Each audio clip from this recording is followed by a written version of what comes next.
El Nuevo Sol Televisión.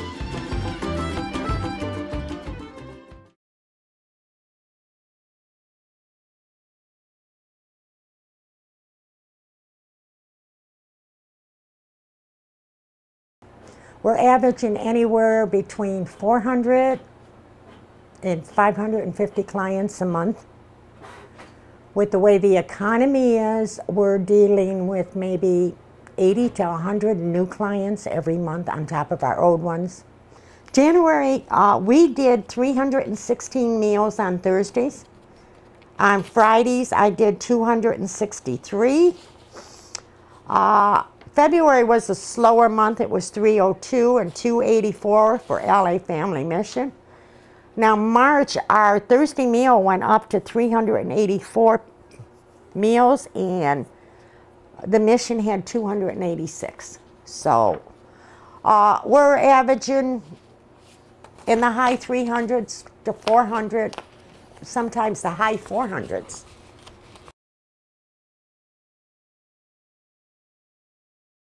We're focused on collecting donated food resources that we take and we redistribute to those that are needy in the community.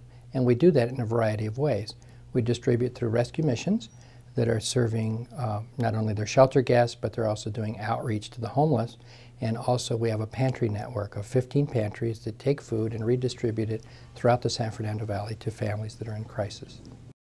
We get food from Trader Joe's, we get it from Albertsons, we get from Ralph's, which is part of the Kroger family, and we also get from Vons, which is part of the Safeway chain. If it's coming from a distributor, it's absolutely fresh, it's still in its packaging, it's wonderful. If it's coming from a grocery chain, it's either surplus or it's approached its best sell-by date. So it doesn't mean that it's expired food, but it might be food that because we want to get the very freshest food we can when we buy for ourselves, we sometimes reach past today's date and get something that has 2 or 3 days fresher on it. Well, today's date is still good, and the stores will donate that to us, and then we'll redistribute it.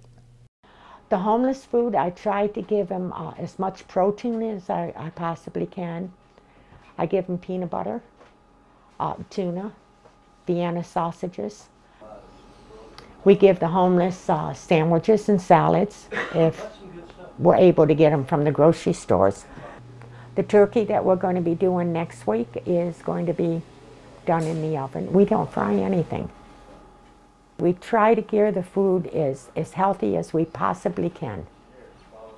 And like I said, most of the stuff, like the chicken, it wasn't deep fried. It was done in the oven. It wasn't any breading or anything on it. I think all in all, if the homeless should go to a restaurant and order food, I think they would get a better meal here with what we cook, really. Yo pienso que todo lo que cocinamos sí es todo saludable. Y porque tratamos de ser lo más limpio que podamos. Tenemos que lavarnos las manos constantemente. Desde que empezamos, llegamos aquí, tenemos que lavarnos las manos, secar, poner los guantes, cocinar, y cualquier cosa, si tocamos pollo, cualquier cosa está contaminado, tenemos que sacarnos los guantes, otra vez lavarnos las manos y otra vez poner y estar constantemente cambiándonos de guantes.